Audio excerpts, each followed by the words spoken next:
Bayangin kayak gini, kita itu bisa melaju secepat cahaya, menjelajah ke planet baru dalam hitungan jam atau bahkan menit. Nah, tapi pertanyaannya, kapan teknologi itu bisa mewujudkan mimpi ini? Apakah kendaraan dengan kecepatan cahaya benar-benar mungkin, atau ini hanya ilusi yang terlalu jauh? Nah, di video kali ini kita bakalan ngebahas segala hal tentang kecepatan cahaya, dari teori ilmiah, tentang teknologi hingga pendapat para ilmuwan terkenal. Halo semuanya, selamat datang di Edwadia Channel. Yang belum tahu kecepatan cahaya, jangan lupa subscribe. Pertama, kita harus tahu dulu apa itu kecepatan cahaya. Nah, dalam ruang hampa, cahaya itu bergerak dengan kecepatan sekitar 299.792 km per detik.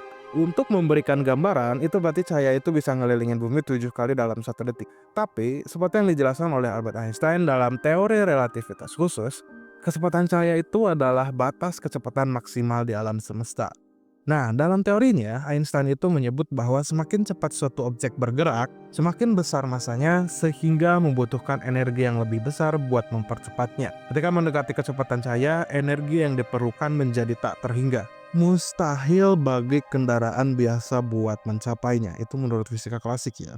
Nah, tapi kenapa sih kita itu nggak bisa seenaknya mempercepat kendaraan ke kecepatan cahaya gitu? Jadi ada beberapa tantangan besar yang buat ini itu menjadi semakin sulit gitu. Yang pertama itu dari energi yang dibutuhin. Semakin cepat kendaraan bergerak, semakin cepat energi yang terserap dan juga semakin besar energi yang dibutuhkan. Contohnya, buat ngedorong sebuah pesawat luar angkasa dengan massa kecil menuju setengah kecepatan cahaya aja, kita itu ngebutuhin energi setara dengan total produksi energi global selama bertahun-tahun.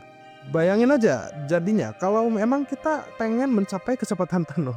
Yang kedua itu dari efek relativitas. Jadi menurut Einstein, waktu itu bakalan ngelambat bagi objek yang bergerak mendekati kecepatan cahaya. Ini itu dikenal sebagai dilatasi waktu. Ya kalian juga udah nggak asing lah sama pernyataan dilatasi waktu itu. Buat penumpang kendaraan, perjalanan mungkin terasa singkat. Tapi bagi orang yang tetap di bumi, waktu bakalan jadi jauh lebih cepat. Fenomena ini menarik secara teori tapi bisa menjadi tantangan besar dalam praktiknya gitu.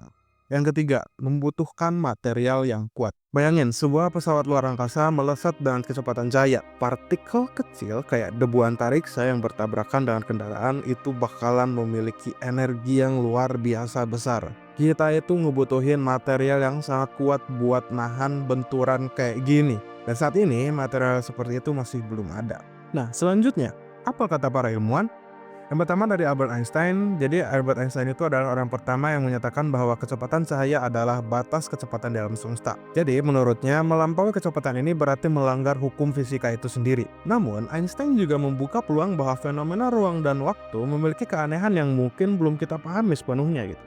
Yang nomor dua itu dari Michio Kaku. Jadi Michio Kaku itu seorang fisikawan terkenal percaya bahwa meskipun kita nggak bisa langsung mencapai kecepatan cahaya, kita itu bisa mengakali alam semesta dengan memanfaatkan wormhole atau lubang cacing. Jadi wormhole ini secara teori bisa menghubungkan dua titik ruang waktu sehingga jarak yang jauh dapat ditempuh seketika aja. Tapi ya wormhole juga memiliki tantangan besar kayak stabilitas dan energi eksotik yang belum bisa kita kendalikan.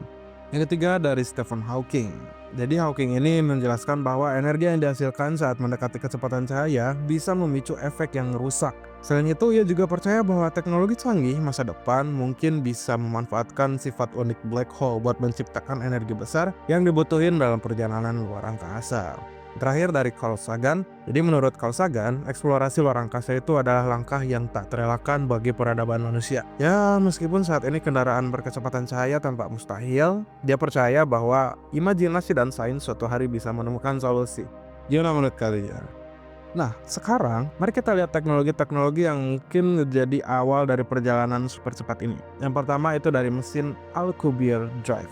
Nah, dalam konsep ini yang diajukan oleh Miguel Alcubierre, sebuah pesawat luar angkasa bisa menciptakan gelembung ruang dan waktu yang mempercepat kendaraan tanpa ngelanggar hukum relativitas. Jadi ini seperti berdiri di atas karpet yang ditarik ke depan itu. Namun buat menciptakan gelembung ini dibutuhin energi negatif dalam jumlah besar. Sesuatu yang masih belum bisa diakses.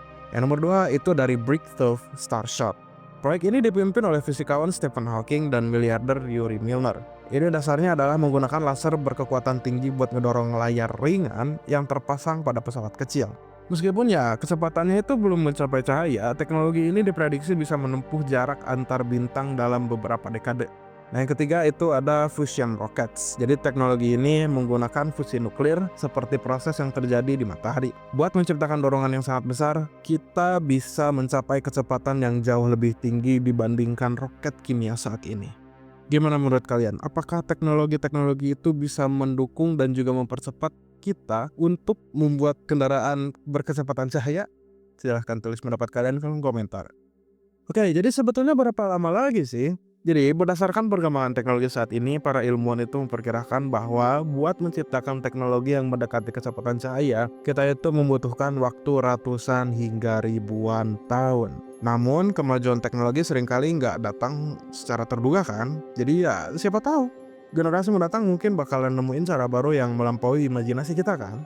Jadi ya kapan kita bisa menciptakan kendaraan dengan kecepatan cahaya? Jawabannya mungkin gak dalam waktu dekat ya, tetapi bukan berarti mustahil. Sebagai manusia, kita selalu berhasil menembus batas yang sebelumnya dianggap gak mungkin. Dari pesawat terbang hingga komputer super seperti komputer kuantum, seperti kata Carl Sagan, ilmu pengetahuan adalah lilin dalam kegelapan. Jadi ya teruslah bermimpi, teruslah berinovasi, siapa tahu suatu hari kita benar-benar bisa ngelaju secepat cahaya. Oke, menurut kalian apakah kendaraan dengan kecepatan cahaya itu hanya mimpi atau memang ini sesuatu yang bisa kita capai? Yuk bagikan pendapat kalian di kolom komentar dan jangan lupa like, comment, subscribe dan share ke teman-teman kalian. Barangkali teman-teman kalian ada yang belum tahu kendaraan berkecepatan cahaya. Oke?